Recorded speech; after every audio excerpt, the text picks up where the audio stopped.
Unaware of his wife's real identity as an heiress, her husband and groom's family humiliate her at their wedding reception. Then she cancels the $1 billion deal. He didn't just humiliate her. He did it in front of hundreds of people, under bright reception lights, while she stood in a white dress, still carrying the softness of love in her eyes. At their wedding reception, yes, their wedding, Ethan Cole lifted a champagne glass and laughed along as his family mocked Claire's modest upbringing, her simple taste, and her cheap-looking relatives. His mother joked that Claire brought a good heart instead of money. His brother joked she didn't know which fork to use.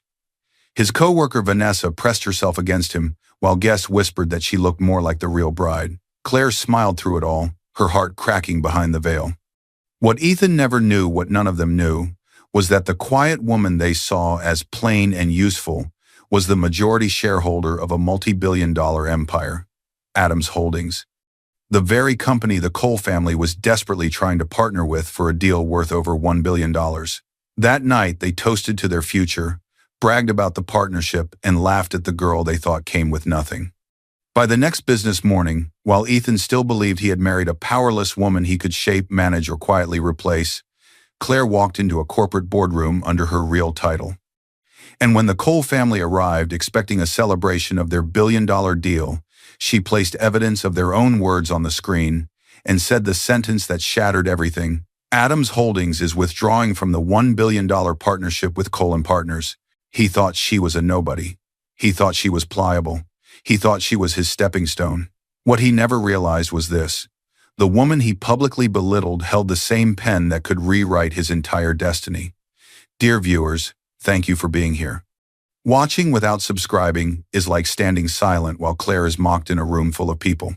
When you subscribe, you stand with every person underestimated, every heart underpriced, and every quiet soul who chose dignity over acceptance. Please subscribe and tell me where you're watching from in the comments. Claire Adams had a last name worth $1 billion, and yet she was on her knees on a faded rug, pressing old shirts into a cardboard box like they were the only things that really belonged to her. The box was for charity, but it looked like something else too, a quiet attempt to strip her life down, piece by piece, to what was real. Claire was 29, slim, dark-haired, and soft-spoken. To the world outside this modest apartment, she was just Claire Adams, a project coordinator at an investment firm. In a city where Adams was as common as Smith, no one blinked at her surname. No private car outside, no designer labels on her shelves. Just clean walls, careful order, and a woman who had spent most of her life trying to prove she was more than her inheritance. On the nightstand, a photo watched her. In it, a much younger Claire stood in a construction helmet beside a tall man in a work jacket, both of them grinning under the metal frame of an unfinished building. The man was Daniel Adams, her father, founder of Adams Holdings, and the reason people whispered words like empire and fortune around her family. Her fingers paused on a worn blue hoodie, Daniel's hoodie. She pressed it to her chest for a second. The world outside might only see steel and glass when they heard Adams Holdings. Claire still saw this, her father laughing as dust floated through a factory, sleeves rolled up, hands dirty, telling her that none of this mattered without respect. When Claire was 14, Daniel had walked her through the main office of Adams Holdings. Phones rang, people moved fast, and the company logo, 3 simple metal lines fanning upward, shone on the wall. He introduced her to everyone just as Claire. Not Miss Adams, not the future owner, just Claire, he'd told the staff, shaking hands with a tall man in a dark suit, Mr. Grant, their longtime lawyer. Mr. Grant had smiled at her kindly, his tie slightly crooked, and whispered, "Your father has big plans for you." But Daniel never once said Heiress that day. Later in his office, he had leaned against his desk, serious for once. "If you ever want to know who truly respects you," he told her, "hide the part of you they can use." That line dug itself deep inside her. Years later, when Daniel's sudden heart failure left Margaret Adams, Claire's mother, as chairwoman, Claire became the majority shareholder by law. Lawyers like Mr. Grant walked her through numbers so big they barely felt real. Legal documents listed her as C.R. Adams, through a private family, trust her father's way of keeping her name out of the spotlight. She signed papers with shaking hands, formally owning more than half of the company he'd built from steel and sweat. The world expected a glamorous heiress to explode onto magazine covers. Instead, Claire asked for something simple: a quiet role in a smaller branch of the firm under a different trade name. No one there saw majority shareholder on any badge. They just saw a disciplined perfectionist who didn't talk much about her family. She wanted to know who would treat her well when they thought she had nothing to offer. As she folded another shirt into the donation box, her phone buzzed on the nightstand. The screen lit up with a name: Mom. Margaret. Claire reached for it, wiping dust from her fingers. Margaret, board wants your temperature on the coal partnership before final signing. Compliance reminder: you still hold veto power. Her chest tightened. The coal partnership, a potential deal so huge it made even Adams Holdings move carefully. Cole & Partners, a mid-sized firm trying to grow fast, had approached Adams for a strategic investment. A partnership like that could change the Cole family's future forever. Months earlier, when the proposal first arrived, Claire had quietly informed compliance that she was dating one of their associates, Ethan Cole. The ethics team had logged the conflict, limited her access to financial negotiation details, but left one thing under her name exactly as Daniel had wanted: veto power over reputational risk. She read the line again: you still hold veto power. Her thumb hovered over the keyboard, but before she could reply, another notification slid across the top of the screen. It was a picture from Ethan. Ethan was 31, confident, clean-cut, and charming enough to make strangers open up in minutes. When he first met Claire at a charity event, he had called her refreshingly normal and laughed about fake rich kids. He didn't know he was talking to a real one. On Claire's phone, the photo showed Ethan at what looked like an office party. His arm was slung around a group of people, all dressed sharp. On his left side stood a woman with perfect hair and sharp eyes. She leaned into his shoulder, just a little too comfortably. The caption under the picture read, "Wish you were here, Claire. They all think we're the perfect couple." The woman beside him had a tag: Vanessa Reed. Claire had heard that name before. Vanessa was Ethan's co-worker, a fellow associate at his firm, always in his stories about late nights at the office and big accounts. Something in Claire's stomach nodded, even as she forced herself to smile. She zoomed in without meaning to. Vanessa wasn't just standing near him. Her hand rested lightly against his back, fingers pressing into his jacket. It was the kind of touch that knew where it belonged. Her phone lit again with a call. Lily. Lily was 28, Claire's best friend since high school, and the only person outside the family who knew all the truth. Lily worked as a nurse and had seen enough of human nature to recognize when people were pretending. "Hey," Lily said when Claire answered, her voice warm and bright. "You ready to be Mrs. Ethan Cole, or do I need to rescue you?" Claire laughed softly. "Too late. Engagement ring is on. No rescue now." "I saw Ethan's post," Lily replied. "That Vanessa woman is glued to his side. You sure you don't want me to trip her by accident at the wedding?" "She's just a co-worker," Claire said quickly, though her eyes stayed on the screen. "They work together, it's normal." Lily didn't push, but her silence said everything. "You're quiet," Claire added. "Just remember," Lily said gently, "the people who talk about status the most are often the ones who'll use anyone to climb. Just keep your eyes open, okay?" Claire promised she would. They hung up, and the apartment grew still again. She set the phone down next to the photo of her and Daniel. Now the two images sat side by side, her father's dusty factory smile and Ethan's polished party grin.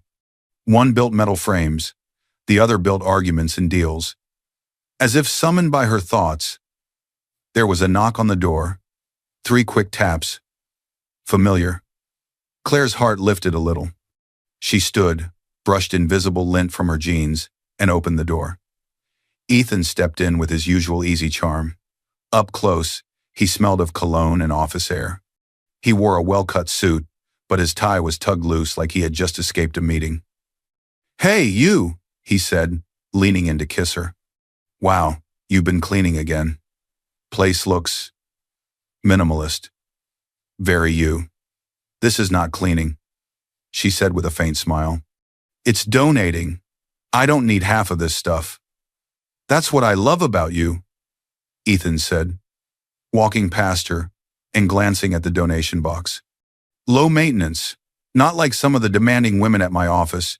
You don't care about labels or fancy parties. You're simple, in a good way.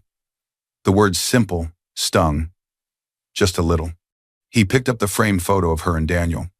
Ethan knew Daniel had been in business, but not how deep. Claire had told him her parents worked in investments. She hadn't told him they were Adams Holdings. That your dad? Ethan asked. Yes, she answered, voice soft.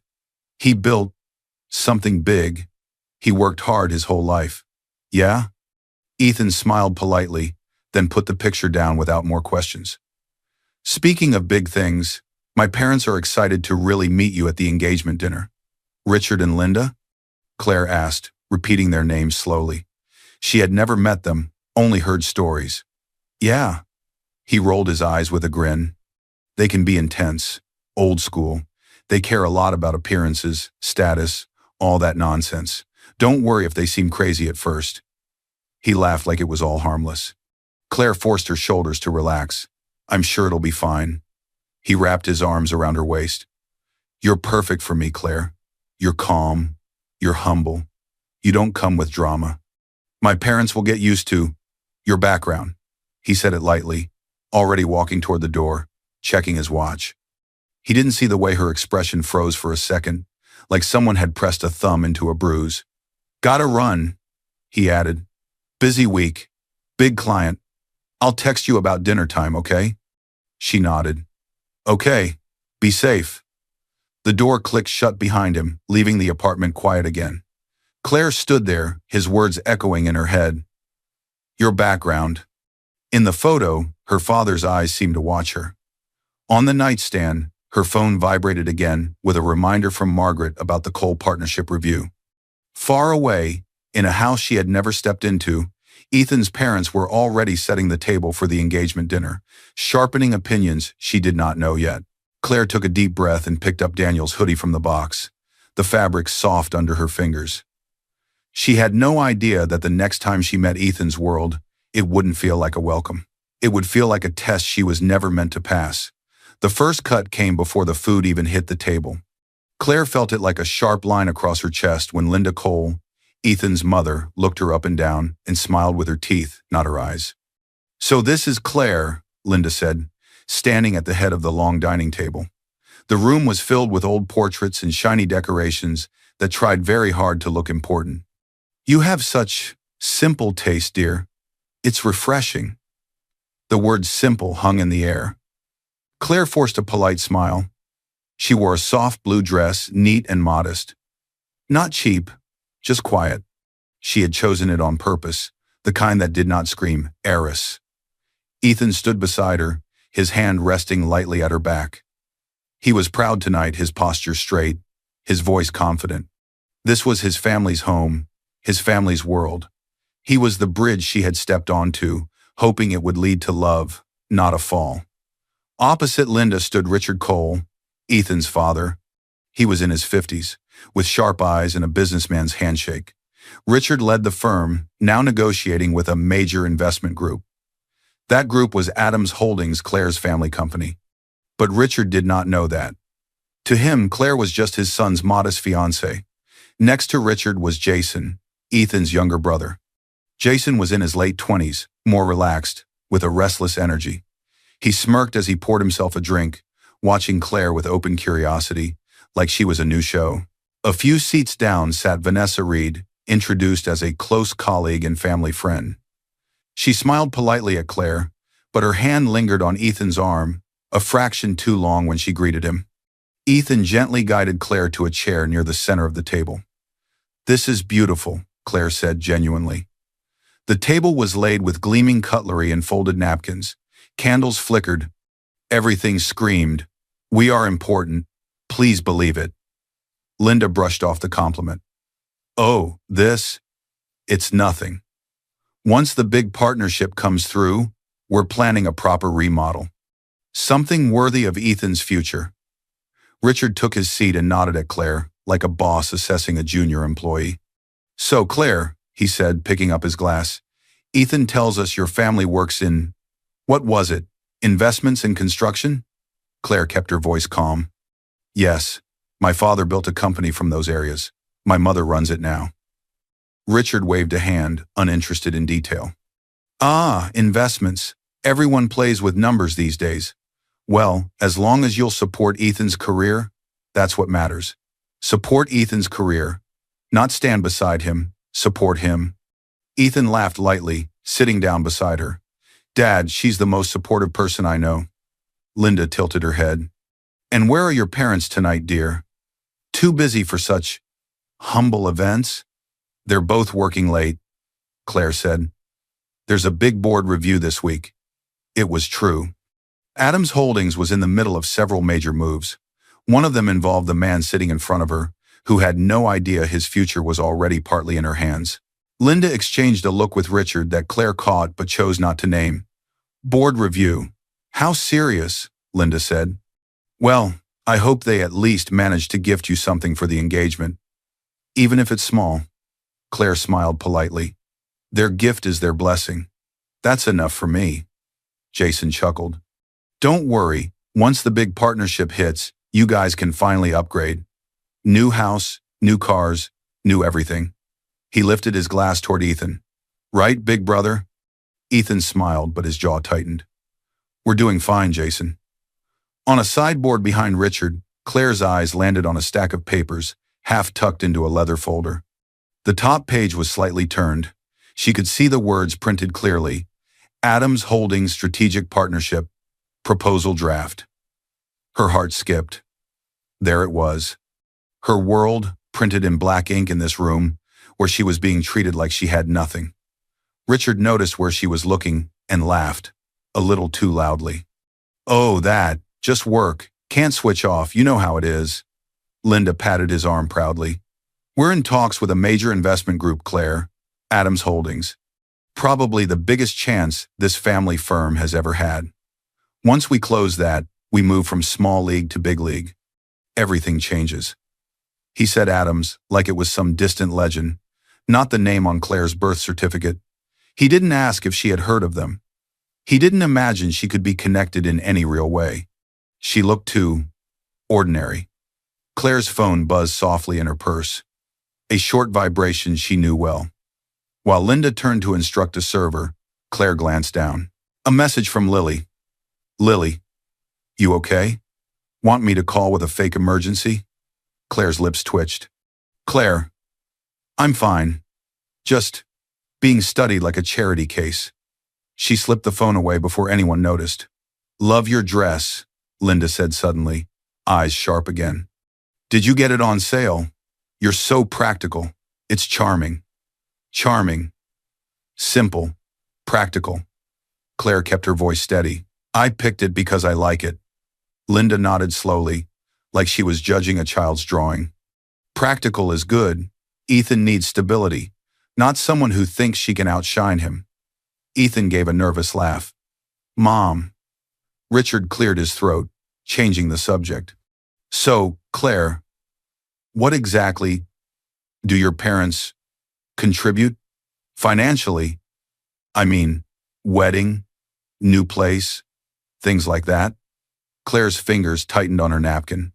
She chose her words with care. They offered to help, she said. I told them we would manage. We're both working adults. We can build together. Linda's smile thinned. So, not much then. That's fine. As long as you're not expecting us to carry everything. Ethan is already doing enough. Silence pressed around the table for a moment. This was where he could have set a boundary. This was when he could have said, Claire brings more than you know.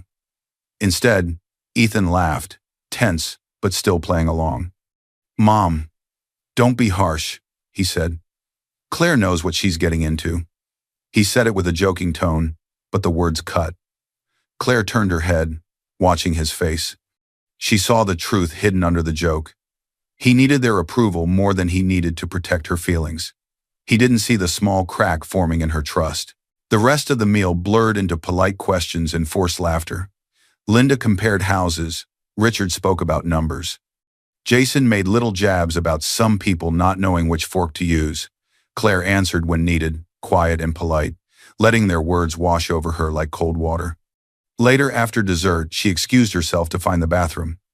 The hallway was lined with more portraits, all of serious men in suits. As she walked past Richard's study, she heard low voices through the half-closed door. Vanessa's voice came first, smooth, amused. "She's sweet," Vanessa said. "But do you really see yourself with her when your firm becomes big league?" Ethan's answer came, quiet but clear. "One thing at a time, Vanessa," he said. "Let's lock in the partnership first." Claire stopped outside the door, her hand frozen on the handle, her heart pounding so loud she could barely hear anything else. She had come tonight thinking this dinner was about family and love. Now she realized it might be about something else entirely. And soon, at the wedding reception, those same voices would have a much bigger audience. Claire felt the blow before she even turned, an eruption of cheers, clinking glasses, and flashing lights that hit her like a spotlight she never asked for. The wedding reception was alive, bright, and loud. Music rolled through the hall, guests toasted in clusters, and laughter spilled like champagne across the room. But in the center of it all, in her white dress, Claire stood frozen for one breath too long. It felt like stepping onto a stage she didn't know would turn into her public undoing. Ethan was at her side, smiling wide, shaking hands, hugging relatives. As always, he fit perfectly into any crowd. Claire tried to match his smile, but her eyes moved carefully across the guests, searching, questioning, wondering who was genuinely happy for her and who was just there for the spectacle. A photographer called them over for family photos. "Bride and groom first," he shouted. Claire took Ethan's hand, and they posed together. Then Vanessa. "Come in too," Linda called, waving eagerly. "You're practically part of the family at the firm." A few guests chuckled, assuming it was harmless. Vanessa Reed, Ethan's co-worker, beautiful, confident, and far too comfortable, slid into the frame as if she belonged there. She placed her hand on Ethan's shoulder, standing closer than a normal colleague would. The camera flashed. Claire blinked, stunned. She had warned herself after the engagement dinner not to overthink Vanessa's closeness, but seeing it again, on the day she became Ethan's wife, made something deep inside her tighten. Behind her, Jason snorted under his breath. "Guess the firm has 2 brides today." A woman at the next table leaned toward her friend and whispered, just loud enough for Claire to catch. "Honestly, that co-worker looks more like the real bride than she does." Another flash. Claire's expression stayed calm, trained, practiced. The photographer moved on, but the tension stayed. Then came the toasts. Jason swaggered up first with a glass raised high. He grinned mischievously, Ethan's younger brother, always the joker, always pushing boundaries he knew she couldn't react to without looking uptight. "So everyone," Jason began loudly, "let's talk about Claire, the sweetest girl with the most modest upbringing I've ever seen. Honestly, when I first met her, she froze at the table because she didn't know which fork to use." Some guests laughed, others shifted uncomfortably. Claire felt her face burn. Ethan rubbed his forehead, embarrassed, but he didn't tell Jason to stop. He didn't correct him. He didn't defend her. Jason continued, "But hey, that's okay. She's learning." Slowly. A few more chuckles. Someone murmured, "Oh, Jason," like it was just harmless fun. Linda was next, stepping forward with practiced charm. "Oh, Claire," she said, her voice dripping with exaggerated affection. "You may not come from money like some." Her eyes flicked briefly toward Vanessa, then back. "But you bring a good heart, and that matters too." The phrasing was soft enough to pass as a compliment, sharp enough to pierce. A couple of relatives clapped. One guest whispered, "Backhanded, much?" under their breath. Claire forced a smile even as her chest tightened painfully. She looked at Ethan, pleading silently for him to intervene, to say something, anything that showed he had her back. He gave a tight, uncomfortable smile but stayed silent, his arm around her waist like she was part of the decoration instead of his partner. Claire inhaled slowly. Her dress felt heavier with every breath. Next came Vanessa. She walked to the microphone with easy confidence, her sleek dress catching the lights. "Well," Vanessa said. "I guess it's my turn to congratulate the man I've worked with for years." She shot Ethan a knowing look. "Ethan is the most ambitious man I've ever known." Ethan smiled awkwardly. "And don't worry, Claire," Vanessa added brightly. "I only get him during office hours. 9 to 5 is mine after all." Some guests laughed, some winced. A few glanced at Claire, checking her reaction. Claire's smile wavered. Her heart felt like glass pressed under a hammer. At one of the side tables, Lily quietly lifted her phone and started recording. She'd seen enough speeches go wrong to know evidence was better than memory. The DJ called for more music. People drifted back to their tables. Claire mumbled something about checking on the cake and slipped away, her steps careful and measured. By the cake table, she found a pocket of stillness. The towering dessert sat perfectly decorated, untouched. It looked more stable than she felt. Then she heard voices again. Richard and Linda were nearby, talking loudly to a small circle of guests. Their words carried easily. Richard said proudly, "Once the Adams Holdings partnership is signed, our firm finally becomes a major player. Ethan made this happen. He's the reason we're finally moving up." Claire's eyes widened, her breath catching. Linda laughed softly. "After that, we'll help them into a proper house. Maybe polish Claire up a bit. She doesn't realize yet how lucky she is. Poor thing would never see this kind of life without Ethan." Another round of polite laughter. Claire's hands trembled slightly as she steadied herself on the table edge. Richard reached into his jacket, pulling out a folded document notes from the partnership deal. The Adams Holdings logo gleamed under the lights, the same 3 metal lines Claire had grown up seeing on her father's office walls. They were bragging about becoming powerful through a woman they believed had nothing. They had no idea she was the one who would have to sign. Her heart pounded, anger, humiliation, disbelief colliding inside her. Her phone buzzed. Claire blinked away the sting in her eyes and pulled it out with shaking fingers. A text from Margaret. "Final signing, scheduled tomorrow at 10 a.m. We still need your signature as majority shareholder. If anything doesn't feel right with the Cole family, we can walk away. No deal is worth our name. Walk away." Her breath hitched.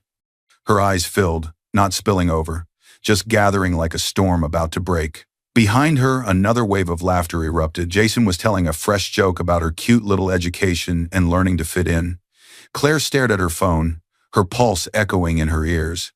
She had thought this day was the start of something beautiful. Instead, it felt like she was watching the truth of everything she had ignored. She swallowed hard, wiped a tear before it fell, and looked up across the room. Vanessa had her hand on Ethan's arm again. He didn't move it away. Claire's entire world was tilting, but not collapsing. Not yet. In the back of her mind, a quiet thought surfaced, almost a whisper. If this is how they treat the girl they think is powerless, what will they do when they learn who she really is? A question that would soon have an answer, and tomorrow that answer might ruin their future. Claire pushed through the ladies' restroom door as if the air outside had turned poisonous. It swung shut behind her, muffling the music and laughter. She stumbled toward the mirror, gripping the sink with both hands. Her wedding dress, white, delicate, chosen with love, was smudged at the waist from too many hands pulling her into forced hugs. Her lipstick was blurred at the corners from holding in words she didn't dare say into a microphone. It was supposed to be the happiest day of her life. Instead, it felt like she had walked willingly into a trap. Her breath came fast, chest rising and falling. The face in the mirror didn't look like a bride, it looked like a woman, cracking under the weight of humiliation she never saw coming.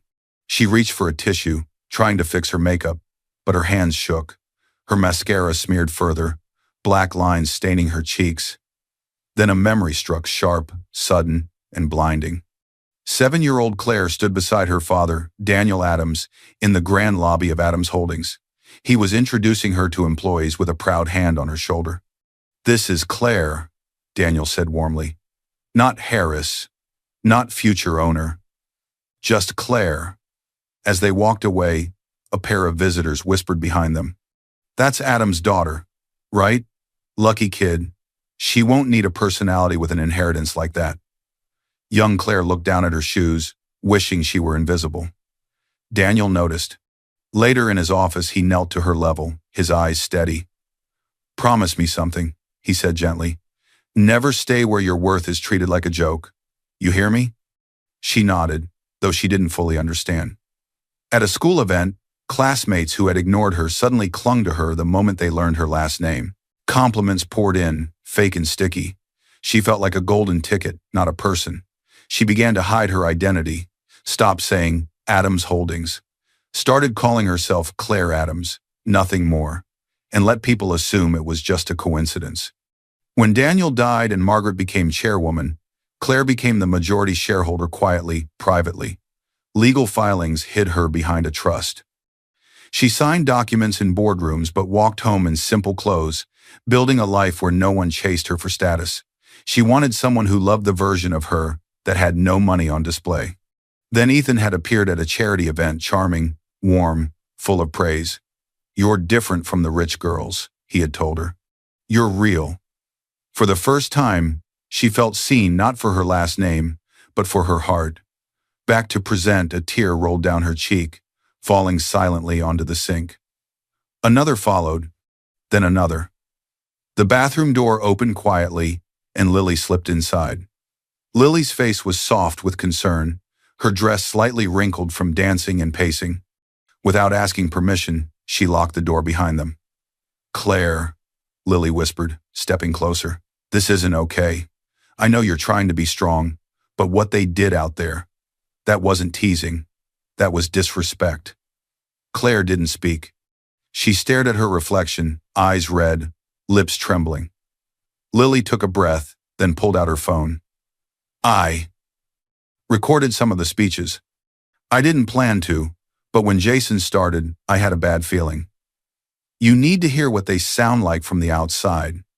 Claire hesitated, part of her still wanting to protect the fantasy she had built, but she nodded. Lily played a clip. Jason's voice filled the small, tiled room. She didn't even know which fork to use, but she's learning, bless her. Laughter followed, loud and cruel in the echo of the bathroom. Claire squeezed the edge of the sink. Another clip, Linda's voice now. She may not bring money, but at least she brings a good heart. Ethan has always been generous. More laughter. A clink of glasses. Then, Lily opened another video, this one recorded near the bar, when Claire had stepped away earlier to greet relatives. Ethan's face appeared on screen, slightly flushed, talking to a colleague off camera. Vanessa was beside him, sipping her drink. Ethan's voice. Claire? She's sweet, innocent. She thinks she understands wealth, but once this partnership hits, she'll finally see real luxury. Vanessa laughed. You're too good to her. She's lucky you chose her. The clip ended there. Claire's hand flew to her mouth. Tears streamed freely now. The man she married had been laughing behind her back, laughing at her simplicity, her trust, her love. Lily squeezed her shoulder. You deserve better, Claire. You deserve someone who defends you even when you're not in the room. For a long moment, Claire said nothing.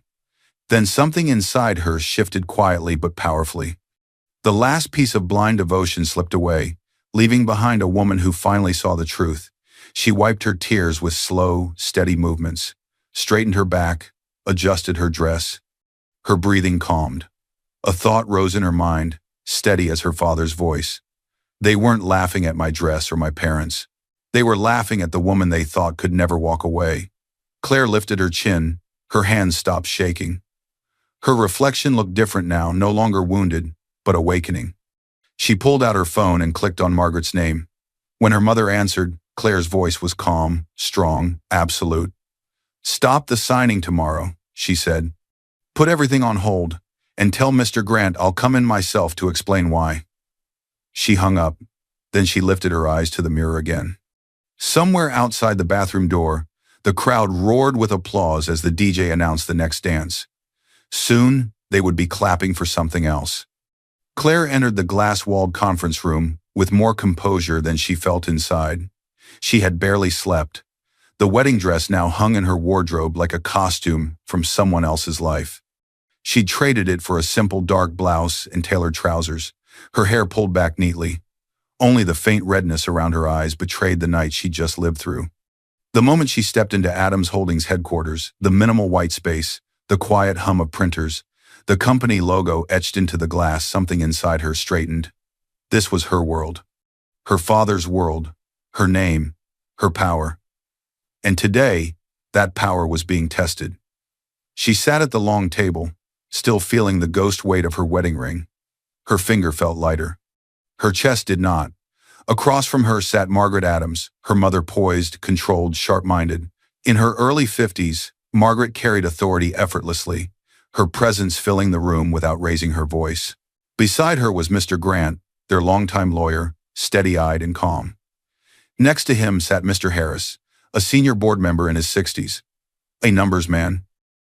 A man who evaluated risks faster than most people read headlines. A compliance officer, Miss Patel, sat near the end, a file open and ready. On the table rested a stack of folders. Mr. Grant broke the silence first. "Claire," he said gently, "we gathered everything you requested overnight. The financial reality of Cole and Partners isn't as strong as their pitch." Margaret slid a folder toward her daughter. "See for yourself." Claire opened it. Pending loans, delayed payments, overconfident growth projections, and a heavy, undeniable dependency on one thing: the Adams partnership. Mr. Heiress cleared his throat.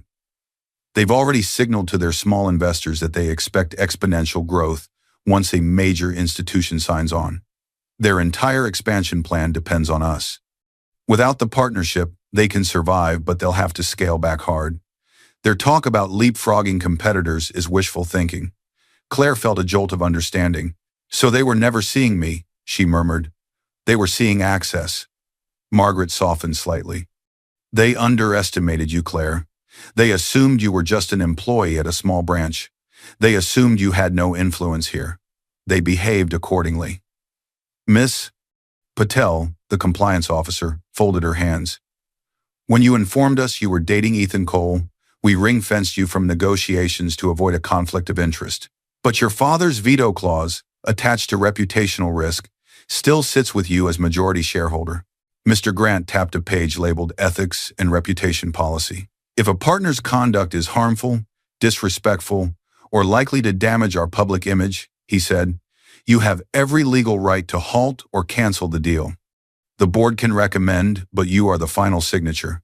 Claire swallowed. Her mind flashed back to the reception, Jason's jokes, Linda's condescension, Vanessa's smug 9-to-5 line, Ethan's laughter about real luxury, the way no one had stepped in. Lily's video clips were now saved in a secure folder Mr. Grant had already reviewed. "I don't want revenge," Claire said quietly. "I don't want headlines. I just don't want the Adams name tied to people who think that way about others, or about me." Margaret nodded. "This isn't about personal hurt, even if the hurt is real. It's about the culture they've shown us. They see people as rungs on a ladder, not partners." Mr. Heiress looked at Claire gently. "We can go ahead with the signing, renegotiate terms, or walk away completely." Miss Patel added, "For now, we've only told Cole and Partners that today is a final review before signing. We haven't warned them about any change in direction. Until you decide, we keep it neutral. The board will support whatever you decide as long as we can explain it with facts." Mr. Grant glanced at his notes. "The recordings from last night, the engagement dinner incident you described, and their internal posture all create a picture. They expected to gain status from us, while privately speaking with contempt about our shareholder." Claire closed her eyes for a moment. A small part of her still felt the weight of what she had believed about Ethan. The kindness he had shown early on, the jokes, the quiet evenings, cooking together in her small kitchen. Ending everything in a boardroom felt both empowering and heartbreaking. Mr. Grant, sensing her struggle, reached into his briefcase. He placed a thin stack of documents in front of her. "Separate from the partnership," he said quietly, "these are the initial papers for a petition to dissolve the marriage. We prepared them because you asked what your options were last night." Claire stared at the papers. Her hand trembled as she touched the first page, then rested flat against it. Mr. Heiress spoke gently. "No one here will push you either way. This room is where you decide what you can live with." Her wedding finger caught the light as she slowly turned it. Bare now, remembering the ring that had sat there yesterday. Was she ready to let go? Of Ethan? Of the carefully constructed story she'd told herself? Of the hope that he might change when the pressure eased? Her breath deepened. "I thought he loved me," she whispered. Margaret placed a hand over hers. "He loved the comfort of you, not the responsibility of respecting you." Claire's eyes glistened, but she didn't cry. She stared at the partnership folder one more time, then at the ethics policy. Something inside her hardened, not cold, not cruel, just clear. Mr. Grant waited. "The question is," he said, voice steady, "are you ready to let go of Ethan completely and treat this like any other risky partner?" The room fell silent. Claire lifted her eyes. Her answer was forming, solid and inevitable, but she wasn't ready to speak it yet. Instead, she asked a different question, one that made everyone pause. "What happens," Claire asked quietly, "when the Cole family discovers the deal is being canceled by the woman they mocked at their own son's wedding?" A long, heavy silence settled over the room. In that silence, a line was quietly drawn, and on the other side of it, a confrontation was already waiting. Claire slammed the evidence folder onto the small conference table, so hard that Lily jumped. The room was tucked deep inside Adams Holdings' legal wing, its frosted glass walls turning the rest of the floor into shifting silhouettes. A single overhead light glowed above them, throwing hard edges on the stack of files and the large screen mounted on the wall.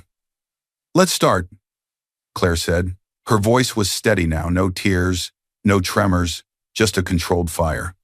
Lily, her best friend, still in the same dress from the night before, hair pulled into a messy ponytail, pulled out her phone and plugged it into the HDMI cable. She spoke softly, but her hands moved fast. "Claire, I saved everything I could from the reception," Lily said, "just in case you needed more than your memory." The first video appeared on the screen. Linda's voice rang out clearly. "She may not bring much money, but at least she brings a good heart." Guests laughed. In the video, Claire stood there in her wedding dress, smiling politely while humiliation wrapped around her like a spotlight. Claire's jaw tightened, but she didn't look away. Lily clicked to the next clip. Linda again, off mic but loud enough. "Her relatives look cheap, don't they? I hope they don't ruin the pictures." Another soft ripple of laughter from the guests in the background. Lily paused the video. "There's more. But before I show you the rest, check this." She unplugged her phone and handed Claire her own. "What am I looking at?" Claire asked. "Open your messages," Lily said. "That family group chat Linda added you to for seating charts, you said you muted it ages ago." "You hardly ever replied," Lily added. "I think they forgot you could read everything." Claire frowned, instinctively unlocking her phone. There it was. Cole family plus Vanessa Linda had created it weeks before the wedding to coordinate times, outfits, and logistics. Claire had glanced at the essentials, then muted the endless chatter. Her thumb hovered. Then she tapped it. The chat history flooded the screen. Lily mirrored it onto the large monitor. Old messages scrolled up, planning, jokes, photo attachments. Then Lily slowed near a particular section. "Ethan. Marrying Claire is strategic. She's connected to investments, whether she realizes it or not. Once everything lines up, we're in." Richard. "Exactly. Once Adams approves the partnership, our firm levels up. Ethan, this is your chance to secure our future." Linda. "She's plain, but at least she won't challenge you. Better than someone like Vanessa, too opinionated." Vanessa. "Don't worry. I know my role. Just don't forget who's been next to you in the grind." Claire felt each line cut through her. Lily swallowed. "Keep going." Claire scrolled further. Another block of text. "Ethan. Once we're locked in with Adams, we can restructure things so Claire doesn't have so much say, if she even has any. She's pliable. She trusts me." The word pliable glowed in blue on the screen. Claire stared at it for a long second. Pliable, bendable, easy to steer. Her father's voice rose in her memory. "Never stay where your worth is treated like a joke." Her fingers tightened, but her voice stayed even. "Save screenshots of that entire section," she said. "Email it to Mr. Grant's secure address." Lily nodded and did exactly that. The door opened quietly, and Mr. Grant stepped in, carrying a thick binder.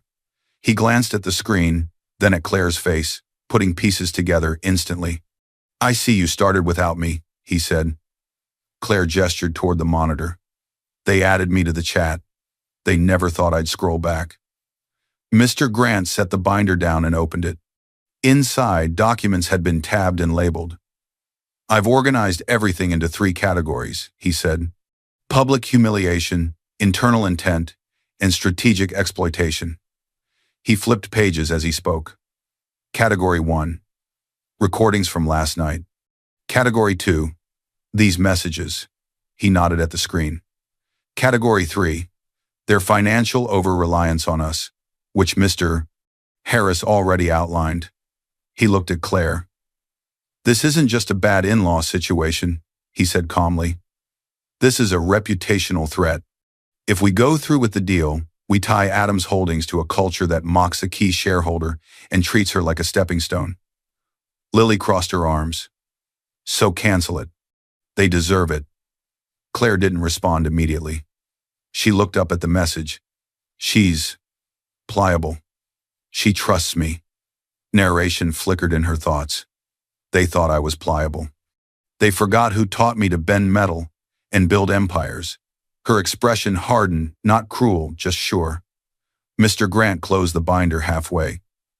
"The board will stand behind your decision, whatever it is. The ethics clause is clear. We'll document the rationale, conduct, contempt, risk." A soft knock sounded at the door. An Adams assistant stepped in. "Miss Adams," she said. "The Cole family has arrived for the final review and expected signing. They're in the summit room waiting." The air tightened. Claire stood. "We're not finished," she told Lily and Mr. Grant. "We're just changing the audience." She took one last look at the messages on the screen, then nodded to the assistant. "Let's go." The summit room tensed the second the Cole family walked in. Richard Cole pushed through the glass doors first, his suit pressed and his expression smug.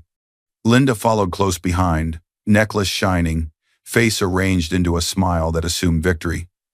Jason trailed them in, less polished, more curious. Vanessa Reed walked beside Ethan, not quite touching him, but close enough that anyone watching could guess she'd been there through all the late nights. An assistant from Cole & Partners carried a leather case stuffed with documents they believed would seal their future. "This is it," Richard said under his breath, clapping Ethan's shoulder. "Once this is done, we start shopping for that new house. Something appropriate for our new status." Linda chuckled.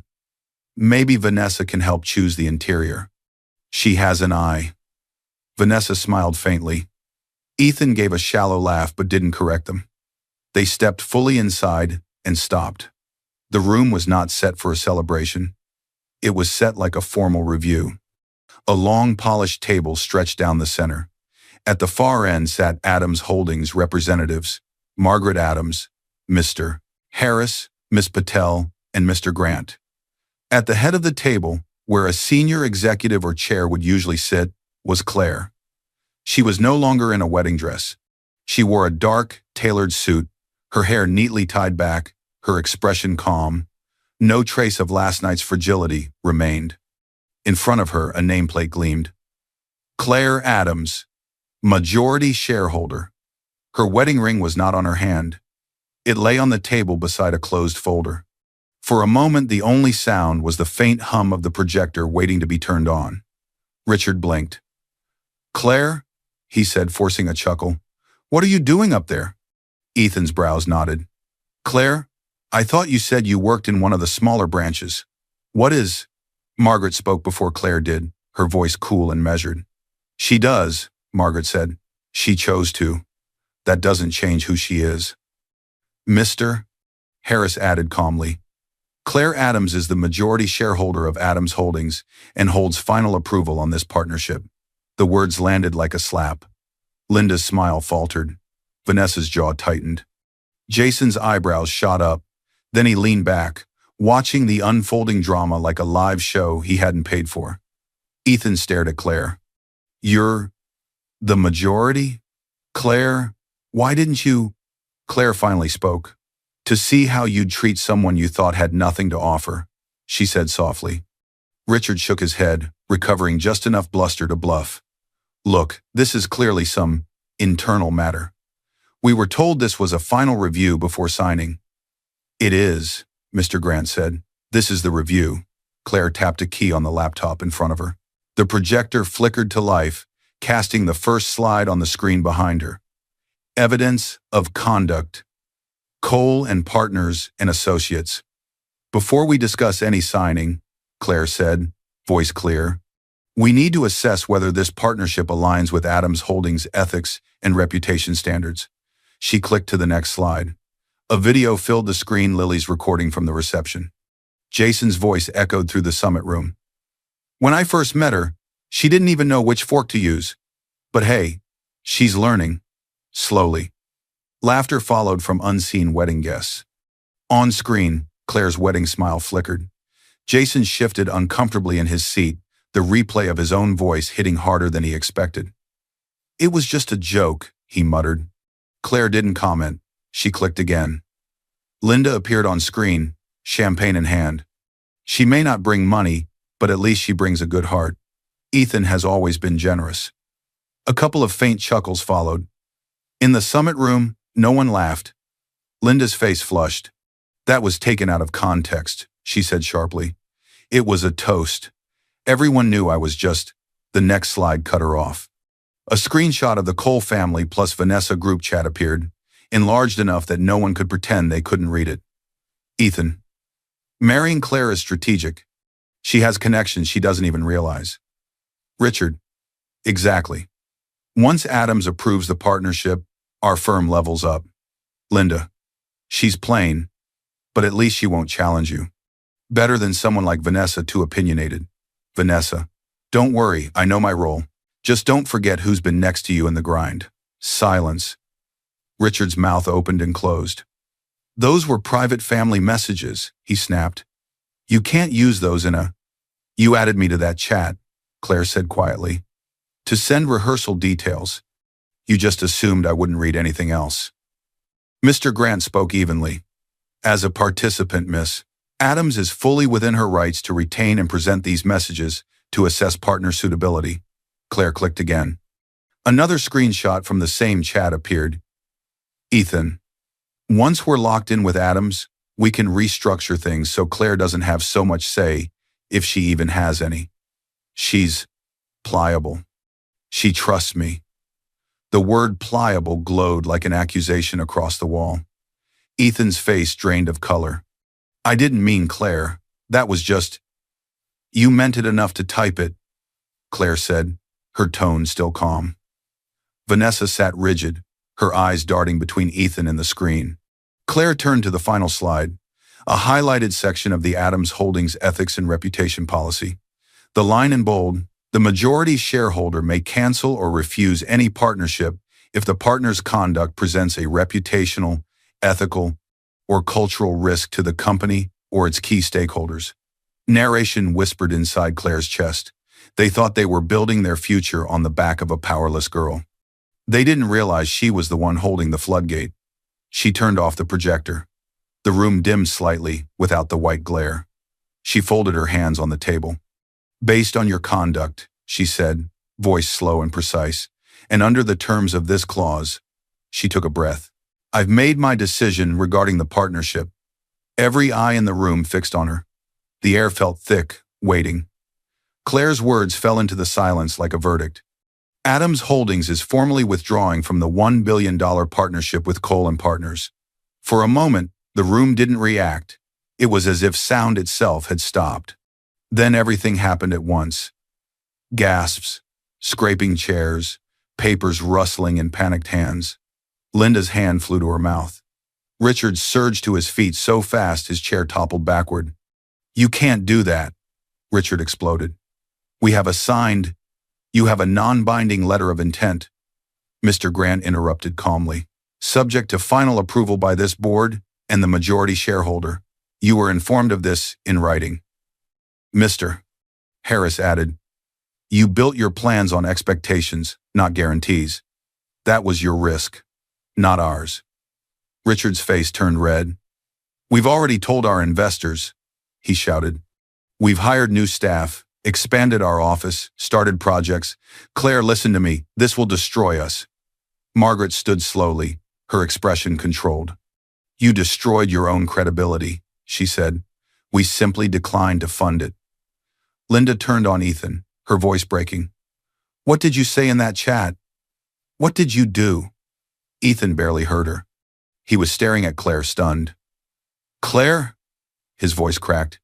You're Adams? As in, that Adams? You're the heiress? She met his eyes. No, she said softly. I'm the woman you humiliated and underestimated. She let that hang for a breath. Then she added calmly, the heiress is just the part that makes this hurt you back. Ethan staggered slightly, like the floor had shifted under him. An assistant from Adams Holdings stepped quietly into the room, holding a sealed envelope. For Mr. Ethan Cole, she said. Ethan took it with numb hands and tore it open. His eyes skimmed the first page. His throat worked, but no sound came out. Mr. Grant spoke, his tone professional, but not unkind. That is a formal notice of intent to dissolve the marriage, he explained. It includes a draft petition our firm will file with the court. I advise you to obtain your own counsel. Linda turned on Claire, anger and fear mixing together. You're ending his career and his marriage in the same breath? Do you know what this will do to us? Claire's voice stayed level. I'm not responsible for what you built on lies, assumptions, and arrogance, she said. You mocked my family, my education, my background. You treated me like a pawn in a game I never agreed to play. I'm choosing not to fund that. Richard lunged forward again. We can apologize, he said desperately. We'll make a public statement, Will. Margaret shook her head. You're not sorry you did it, she said. You're sorry you did it to the wrong person. Vanessa quietly slid her chair back from the table, as if trying to make herself smaller. Ethan, clutching the envelope, stepped toward Claire. Claire, please, he said. Just talk to me alone. We can fix this. I didn't cheat. Vanessa is... She's just... This isn't the place, Miss Patel interjected firmly. This meeting is concluded. Claire gathered her documents with calm, deliberate movements. She stood. I'm protecting the Adams name, she said. And I'm choosing myself. She looked once, briefly, at Ethan. You chose your ambition, your silence, and your comfort, she said softly. We just made different choices. She walked toward the door. An assistant opened it for her. Claire, Ethan called after her. She didn't answer. Narration rose behind her steps. Endings are loudest for the people who never saw them coming. For me, it was just a door I finally decided to close. As the door shut behind her with a soft click, chaos erupted again on the other side. Richard's phone started ringing an investor, by the urgency in his voice as he answered. Another notification sounded on his assistant's tablet. An email with the subject line clarification on rumored deal collapse. The consequences had already begun. Ethan caught up to Claire in the hallway, his footsteps uneven on the polished floor. Claire, wait, he called, reaching out. His fingers closed around her wrist, not with force, but with desperate insistence. The glass walls around them reflected fragments of the summit room. Richard pacing, Linda gesturing wildly, Margaret sitting back down with the board, already pivoting to next steps. Assistants moved in and out, faces tight. Claire turned slowly to face him. Her expression wasn't angry. It was worse, calm. Ethan took a shaky breath. You can't just destroy my family over some jokes, he said. You're overreacting. I didn't know you were Adams. If I had known. She cut him off quietly but sharply. Exactly. He blinked. What? Claire's voice didn't rise. It didn't need to. If you had known who I was, you would have treated me differently, she said. Your parents would have treated me differently. Vanessa wouldn't have dared to humiliate me in front of a crowd. Jason would have swallowed his jokes. You all would have performed respect instead of feeling it. Ethan flinched. And that, Claire continued, is the problem. He ran a hand through his hair, the envelope from Mr. Grant crumpling in his other fist. Claire, I love you, he said, voice cracking. I was stressed. My parents were pressuring me. Vanessa was just flirting. I didn't encourage it the way you think. My family is old-fashioned. It's not my fault. I didn't think. No, she said. You didn't. A faint sound came from the far end of the hallway. Vanessa had stepped out of the summit room too, frozen halfway down the hall, clearly having heard enough to know this was not a conversation she should walk into. She hovered, guilt and calculation warring on her face. Claire went on, her words gentle but piercing. I wanted a husband who would defend me even when I had nothing, she said. Someone who stood beside me because of who I am, not what my last name is worth. Her eyes shone, but no tears fell. But you, she continued, defended your comfort, your image, your silence, and your billion-dollar dream. She took a small step back. You defended everything except me. Ethan's shoulders sagged. I didn't cheat on you, he said weakly, as if that solved everything. You didn't have to, she replied. You let someone else feel more entitled to your side than your own wife did. Vanessa looked down at her shoes. Ethan reached for Claire's hand. We can repair this, he pleaded. Tell your mother the deal doesn't have to be canceled. We'll issue a statement. I'll apologize publicly. I'll sit my parents down. Cut ties with Vanessa. Anything you want. Just don't end us. Claire studied him for a long, quiet moment. Then she slipped her wedding ring out of her pocket. She'd brought it, but she hadn't put it back on. Slowly, she placed it in his open palm. He stared at it. Small, circular, heavy. Claire. His voice broke. Please don't do this. Her voice was soft, but the words were unshakable. I forgive you, Ethan. He froze. She repeated calmly. I forgive you. Not for you, for me. I don't want to carry this anger for the rest of my life. Hope flickered in his eyes. But forgiveness, she added, does not mean I stay. The hope died as quickly as it had come. She stepped back again. Vanessa instinctively moved out of her way, pressing herself closer to the glass wall. Claire, don't walk away, Ethan begged. Please. She looked at him one last time. I walked away, she said quietly, the moment you showed me what I meant to you. Then she turned and walked down the hallway, heels clicking in a steady rhythm. She didn't look back. Ethan stood frozen, the ring biting into his palm, the envelope still crumpled in his other hand. Behind him, he could hear his mother's raised voice through the glass demanding answers he didn't know how to give.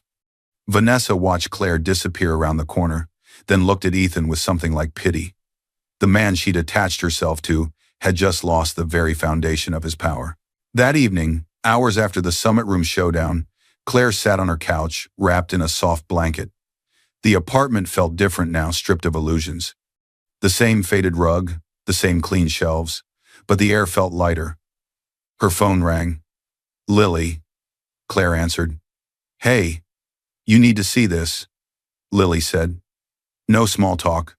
She flipped her camera to her laptop screen. A news article glowed. Adams Holdings walks away from billion-dollar deal over ethics concerns. Sources cite disrespect toward key shareholder. Claire's breath caught. Lily scrolled.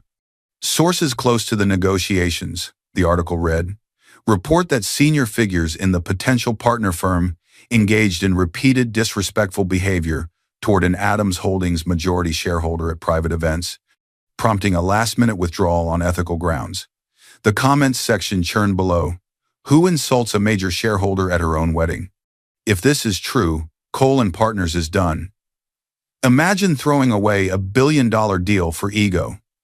Team Claire, even if we don't know who she is. Lily turned the camera back to her face. You're trending without a name, she said softly.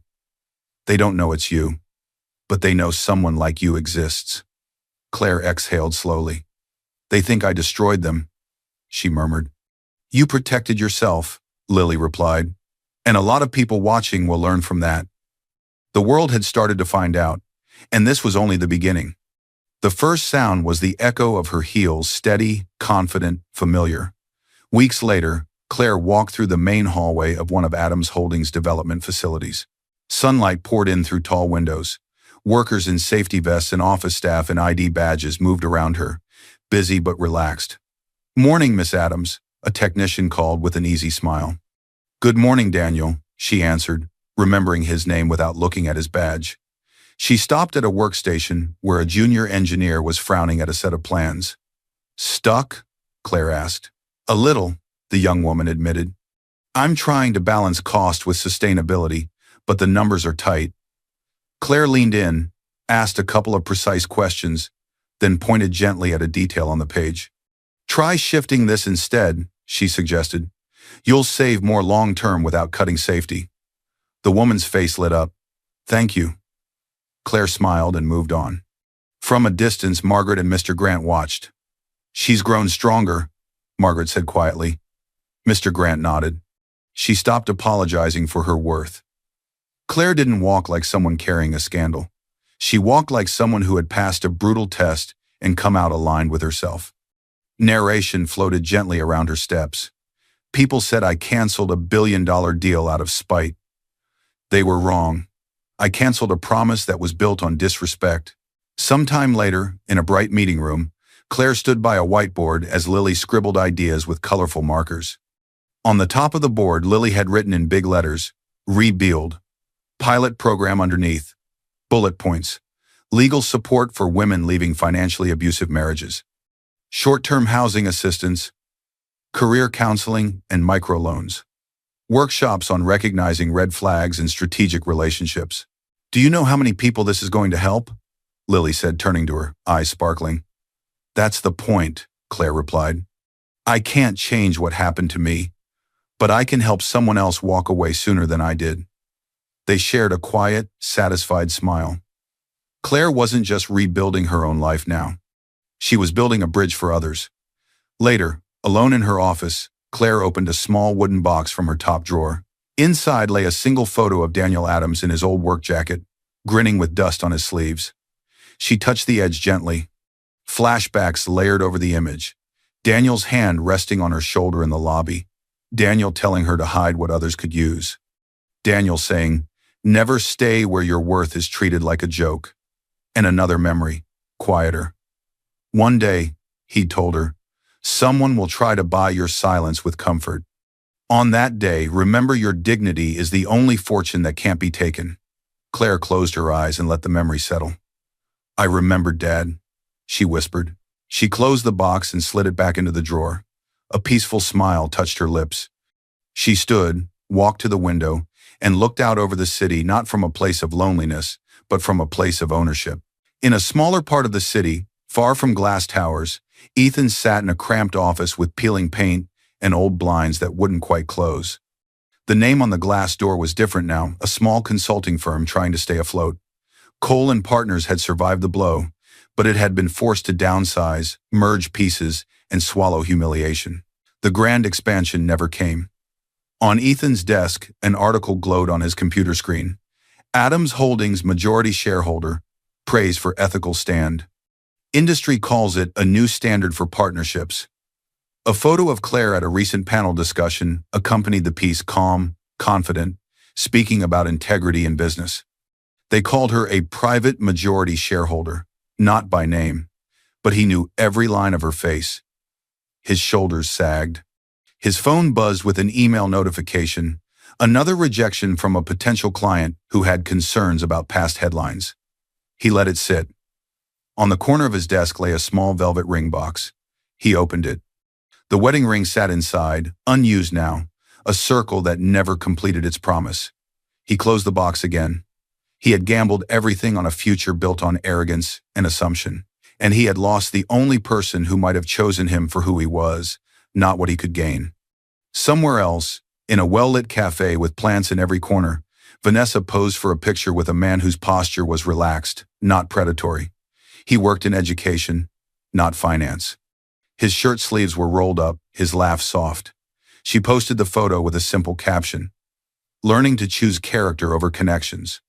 She didn't mention Ethan, not in the caption, not in the comments, not even in the tags. Her expression was calmer, less sharp. She had learned through the collapse, the headlines, and the silence that proximity to power without ethics isn't safety. In their once grand living room, the Cole house felt smaller. Some of the expensive art had quietly disappeared from the walls, sold, traded, sacrificed to keep things afloat. A stack of letters sat on the coffee table. Notices from investors, legal correspondence, demanding emails. Richard paced in tired circles, phone pressed to his ear. "I understand," he was saying, for what sounded like the 100th time. "We're restructuring. Yes, the Adams deal fell through, but we have other options. No, it wasn't our fault." The caller hung up. He stared at the dead phone line, breathing hard. Linda sat on the couch, tablet in her lap. An article headline stared back at her. "Rumored wedding insults to major shareholder, allegedly triggered deal collapse." She read the line again and again. The jokes, the toasts, the assumptions. She pressed a hand to her forehead. "We thought she was nothing," she whispered. No one answered. They had built their future on the belief that Claire was insignificant. Now they lived in the echo of that mistake. Back at Adams Holdings, Claire stepped outside onto a terrace bathed in late afternoon light.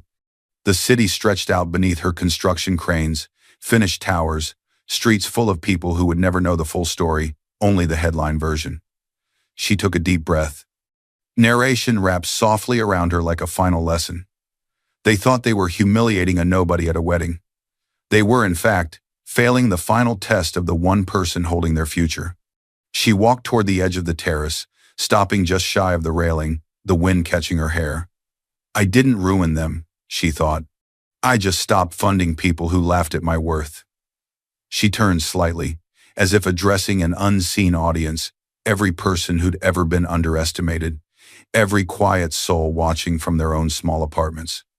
"If someone only respects you when they know what you're worth on paper," she said in her mind, clear as glass, "walk away before they spend your value like it belongs to them." I hope you enjoyed watching it as much as I enjoyed creating it. Like, share, and comment on the lessons you've learned. Let me know where you're watching from in the comments below. See you in my next video.